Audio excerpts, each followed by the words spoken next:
Who doesn't love a parade? The bands, the crowds, the balloons, the floats. But once the parade is over, the floats are dismantled and forgotten, right?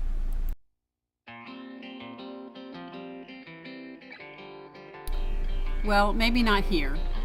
This exhibit, the American Celebration on Parade, houses a collection of award-winning floats and elements of inaugural displays, convention backdrops, and more that have been collected and brought back to life for us to revisit the magic they once created. They are the products of the Hargrove Company and its longtime owner, Earl C. Hargrove. Hargrove and the company bearing his name have been the creative force behind the inaugural parades since Truman. The company's efforts have also been seen on the streets of many major cities' festivities, including the Rose Parade. And starting with Clinton's inauguration, they have been responsible for creating the atmosphere for the inaugural balls. As part of our visit to Shenandoah Caverns, we took a tour of the facility with a knowledgeable tour guide who told the stories behind the floats and displays that brought them literally back to life.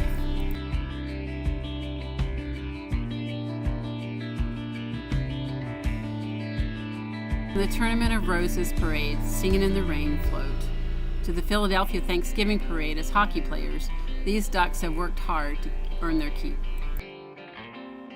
This massive genie rotated 180 degrees during her Rose Parade appearance. Not many streets would accommodate her massive reach.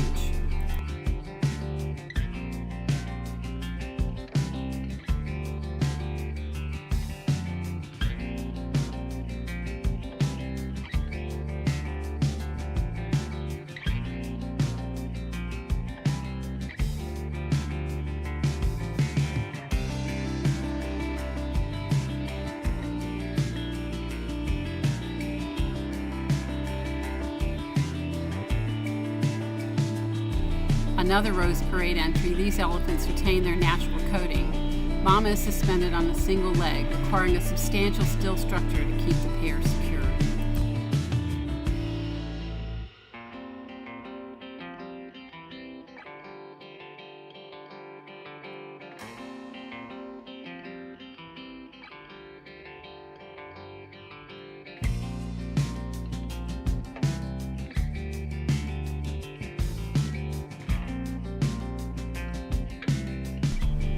These bears are part of the 1998 Rose Parade Queen's Trophy winner for Kodak, titled Family and Friends. A little later, they became part of the inaugural Coca-Cola Polar Bear campaign. It helps to be flexible.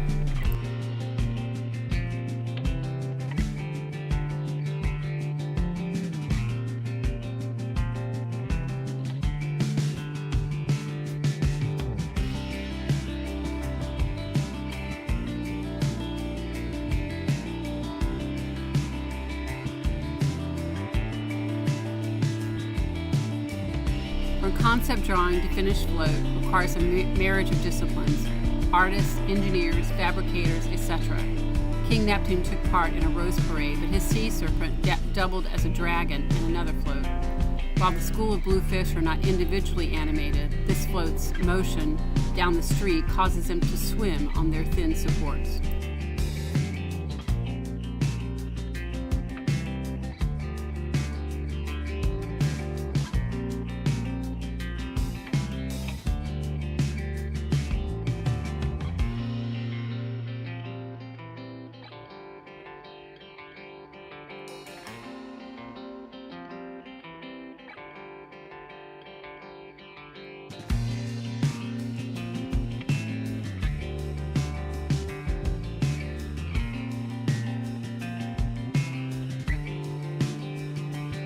This inauguration plaque, created for the 2016 Obama inaugural, continues to see use.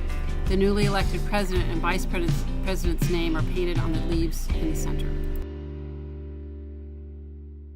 Inaugural floats can present challenges. Truman's Missouri float was pulled by mules that ran down a side street during the parade.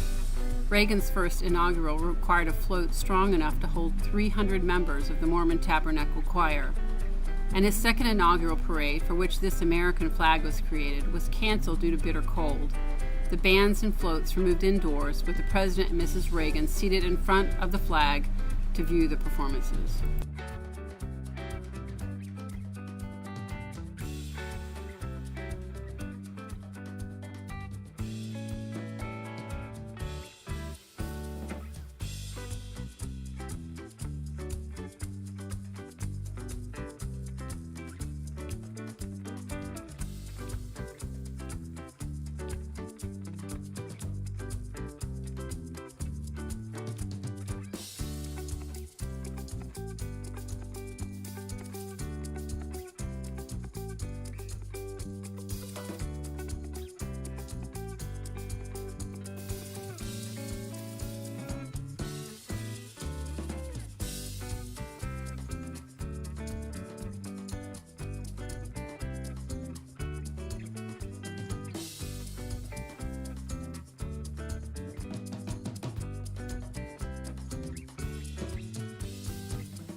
float drivers are not in the most comfortable seat and frequently have little to no visibility.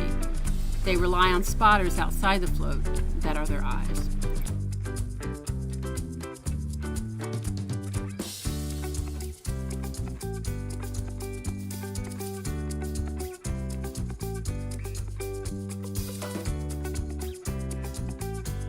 We were glad we included this tour in our visit to Shenandoah Caverns. Dave remembers hearing about this unique experience years ago when we were living near DC during an inaugural. It was very interesting seeing it in person.